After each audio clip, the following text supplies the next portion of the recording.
ఎక్కడ చూసినా విషాదమే. వయనాడులో మృత్యు విలయ తాండవం. 270కి పెరిగిన మృతువుల సంఖ్య 240 మందికి పైగా గల్లంతు. వయనాడ్ జిల్లా చురుల్మలలో నదిని దాటుతున్న బాధితులు. విపత్తును సుమోటోగా తీసుకున్న ఎన్జీటీ మానవ చర్యల వల్లే వయనాడ్ విలయానికి కారణం అదే. కేరళలో తరచూ ప్రమాదాలు అందుకే జరుగుతున్నాయి.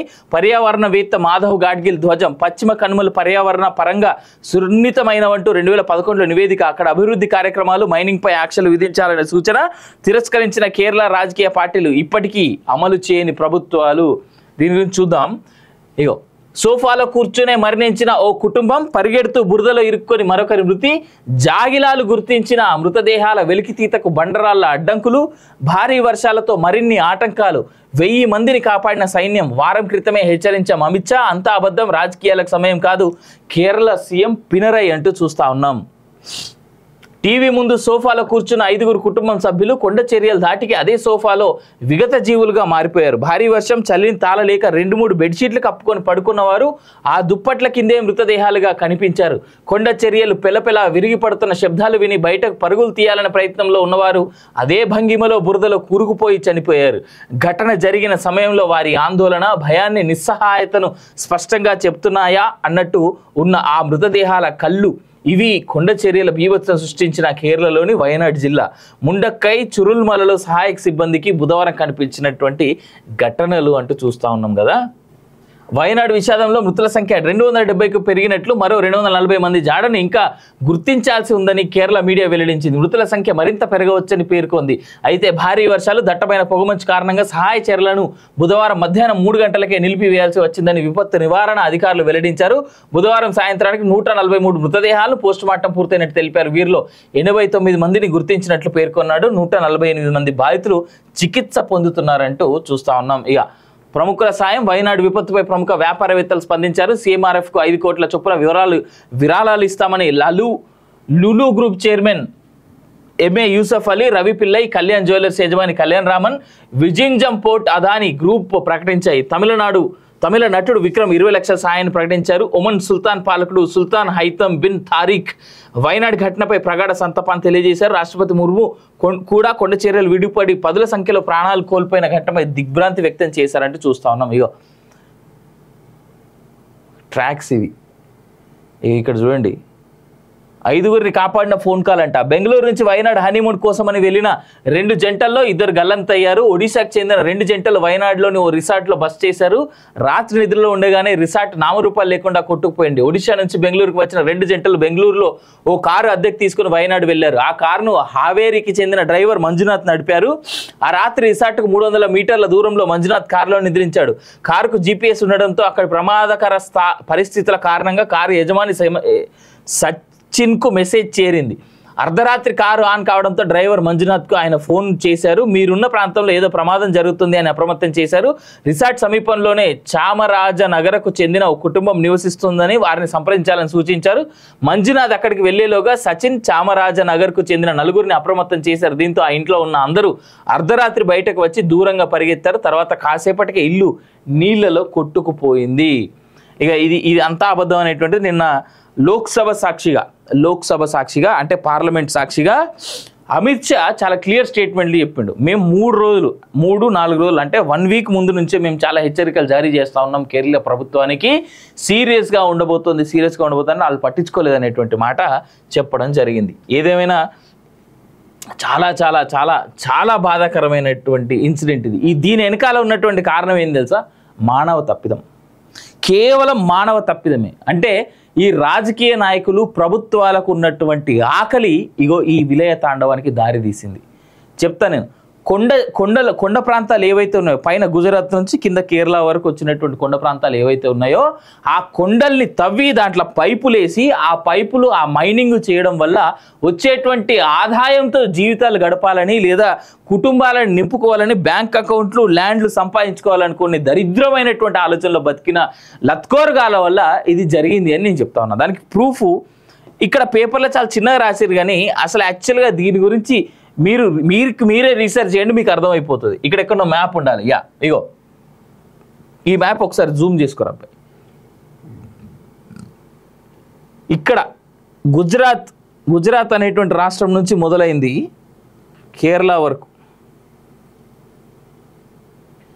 గుజరాత్, మహారాష్ట్ర, గోవా, కర్ణాటక, కేరళ, తమిళనాడు ఈ ప్రాంతాల్లో మేజర్గా ఎఫెక్ట్ అయింది ఏంది? ఈసారికి కేరళ ఎఫెక్ట్ అయింది, కర్ణాటక కూడా ఎఫెక్ట్ అయింది. నేను నిన్ననే చెప్పిన కర్ణాటకలో కూడా కాస్త ఎఫెక్ట్ అయింది, కాస్తే కేరళ ఏమో పెద్ద ఎత్తున ఎఫెక్ట్ అయింది ఇవాళ.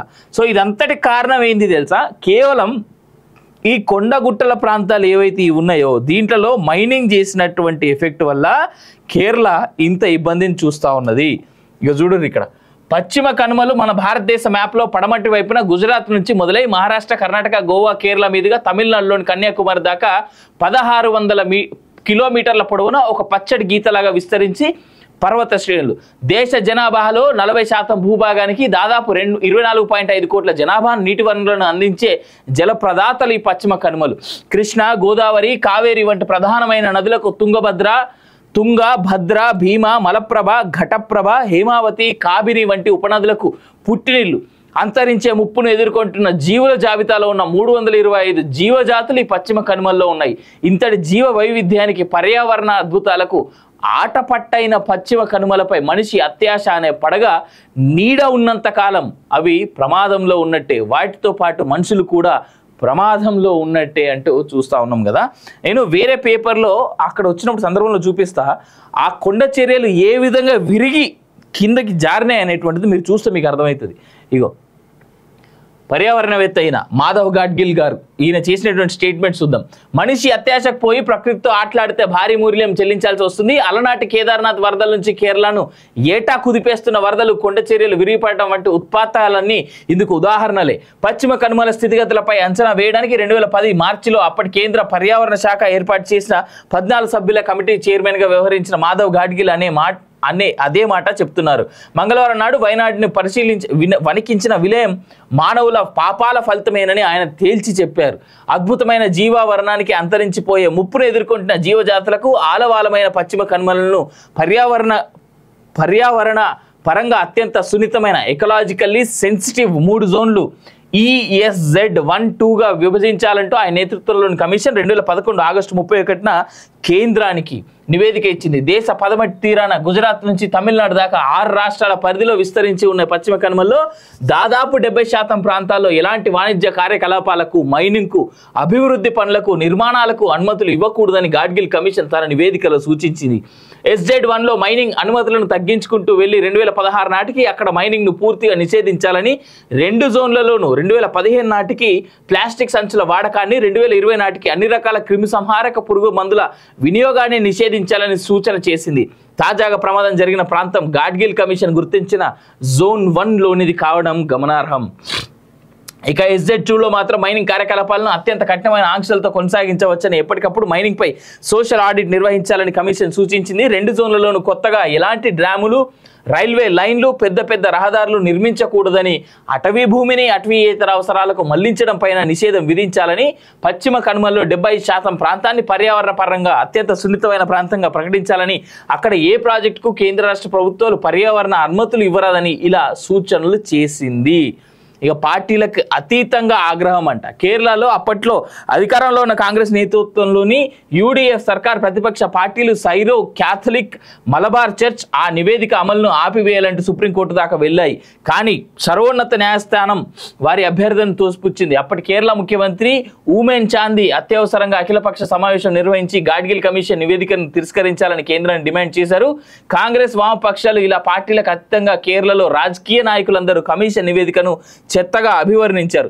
ఆ ప్రాంత వాసుల జీవనోపాధి గురించి పట్టించుకోకుండా కమిషన్ను ఆ నివేదిక ఇచ్చిందని, పర్యావరణ పరీక్షల పేరుతో ఆ నివేదిక పశ్చిమ కనుమల ప్రాంతంలో అభివృద్ధిని పూర్తిగా నిలిపివేస్తుందని మండిపడ్డారు. దీంతో కేంద్రం గాడ్గిల్ కమిషన్ నివేదికను పరిశీలించడానికి ఒక ప్రముఖ స్పేస్ సైంటిస్ట్ G. కస్తూరి రంగన్ నేతృత్వంలో ఉన్నత స్థాయి వర్కింగ్ గ్రూప్ నియమించింది. కానీ కస్తూరి రంగన్ కమిటీ కూడా జోనల్ వర్గీకరణలో చిన్న మార్పులు సూచించింది.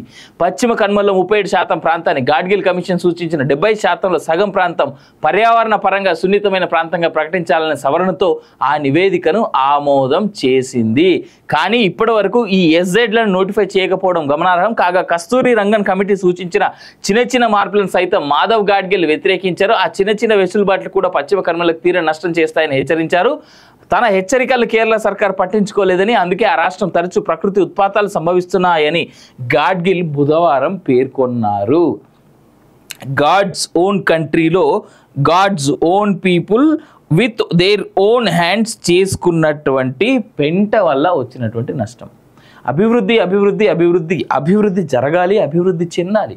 కానీ ఎంతవరకు, ఎక్కడ మనకి ఎక్కడైతే సేఫ్ ఉంటుందో అక్కడే అభివృద్ధి జరగాలి తప్ప ఎక్కడైతే ఇబ్బందికరంగా ఉంటుందో. No human can no human can never go against the nature. ఎప్పుడు కూడా మనం ఇంతకుముందు తుఫాన్లు చూసినాం, దాని తర్వాత వరదలు, చాలా పెద్ద ఎత్తున వరదలు చూసినాం మనం. సముద్రంలో వచ్చేటువంటి ఆటుపోట్లు ఎదుర్కొన్నాం మనం. మనుషులు అంతవరకే చూడగలరు తప్ప దాన్ని ఎదురుగా నిల్చుంటా ఏం చేస్తుందో చూద్దాం నేచర్ అంటే, ఇక నేచర్ ఇట్లా తయారు చేస్తుంది, ఇట్లనే తయారు చేస్తుంది నేచర్.